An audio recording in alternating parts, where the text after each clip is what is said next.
Hello and welcome to the Old Garage number 34. I'm Wild Bill and we have questions, we have silliness, we have shout out, we have to get started. So the first question comes from the episode on recreational vehicles and it was asked by Robert Eli. It says, I really like the photo at 920 with the distorted wheels giving the impression of speed. I'm wondering if this is due to early lenses or maybe due to early developing processes. Well, it's actually neither of those. It's because of the type of camera that's being used. Now, I'm not a camera expert, so I'll try to explain this to the best of my ability. But the cameras that were being used at that time at these races had what are called focal plane shutters. And what this means is that the shutter is like right against the film or even the plate or whatever is going to receive the image. And it's made up of curtains, essentially. They can be cloth, they can be metal or whatnot. You have one curtain that is on top, one curtain on the bottom, and they both meet at, say, the top. And then when you hit the button to say cheese, the bottom curtain moves down, and then the top curtain, after a little bit, moves down and sweeps a piece of light across the film, and you're good to go. Well, the thing is that with that type of camera and that type of shutter, if you're taking a picture and the shutter speeds are somewhat slow, which was the case, in 1900, 1899, and 1902, things like that, then as the light is sweeping across the film, there's a slight, ever so slight time delay from the top to the bottom, and it's in a very linear fashion, and it will actually cause the light being received by the film to slightly slope, and that causes that effect. It's not the lens that doesn't do it. It's not how the film is being processed. It's literally how the camera is taking the picture with the shutter as it's sweeping up and down to put the light on the film. It's really kind of fascinating, actually. So, appreciate asking that question. So, next question that I have is, actually, it's from the Old Garage, episode 33. I had a couple questions. One from Daniel Silverthorne, and this is related to the question on how many miles a car could be expected to drive in the vintage era. When did cars begin to use an odometer, or other measure of measuring the total distance a car had driven?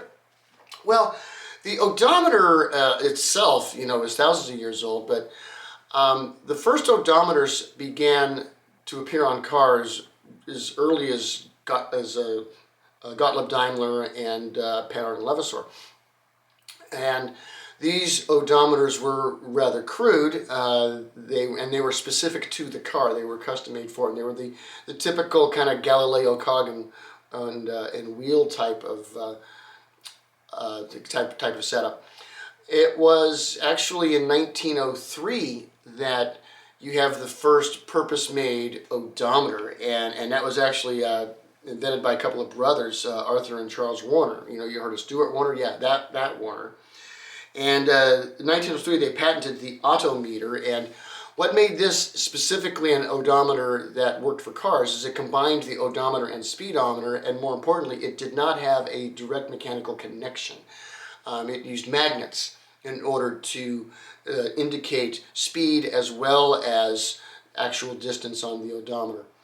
And so that's, and that was the first one, 1903. They remained kind of an option for that system and up until around World War I. After the First World War, they were on every car. But there you go. All right, I have a very lengthy question from T.C. Mitz. I'm looking at this question, and it's a good paragraph and a half. But to distill it all down, his question is, and he said this, he said, please expound on the history of national automobile racing colors. That's essentially what he said. And I will tell you that that is going to be a VCH special. It's already on the list. It's been on the list for a while. You'll get a little bit about it on episode 51 about Selwyn Edge, because he's very much involved in the reason why we have national colors. So a little bit of your question's answer is on that episode. But yes, there is going to be a VCH special, and you know, it's on the list. I will get to it. I promise you I'll get to it. Okay, so those were the questions that I have, but now it's time for a bit of silliness. Now, okay, I know this is vintage car history, but silliness, I pretty much go all over the place, so that's okay. And what I'm going to do is just my personal top 5 things that I think are absolutely the most absurd, ridiculous types of ways to modify your car and do it in such a way that it can render your car completely useless. And yet people do it. And so this is what we're going to look at. And my number 5 on the list is ornaments. Yeah, people do this. They're going to take Christmas ornaments, bowling trophies, little statues, you know, dolls, whatever, and they glue them, nail them, screw them onto the car all over the place, and it just makes, I mean, yeah, you definitely look absurd, and yeah, how useful is that to your car? But it's not the thing that's renders a car the most useless. I mean, that's something else, but still, that's my number 5. Number 4 is gigantic front spoilers. And why would you put a spoiler that's 10 feet long on your freaking car, or 5 feet long, or something like that? I mean, come on, the thing looks like a toucan. And also, how are you going to get over a speed bump or get over anything, you know? You can't even handle the hump of a road. I mean, you can't drive the car. It's useless. Okay. Number 3, obtuse campers. Yeah, you've seen them. These guys, they take their wheels and they just go, and it's like the car's being squished, and the wheels are just kind of sticking out like that, and they're literally driving on the sidewalls of their car, of their tires. I mean, it's like, why? And it doesn't make your car look cool. It makes you look like an idiot. Okay. Number 2, massive rear wings, you know, or rear spoilers, you can call them that too. I mean, first of all, why are you even putting them on these particular cars? Because it's not going to do them any good. You know, they're not going to help them on the track, and most of the cars I see these things on, you know, are barely powerful enough to pull the darn wing. It's like, it's dumb. Dumb. Okay. But my number 1, and this is why it's number 1, is because it doesn't render the car totally useless. It's still somewhat useful, but it does look absurd, and I see it all over the roads, especially you go to Cleveland, you see this all over the place, and that is huge, thin tires.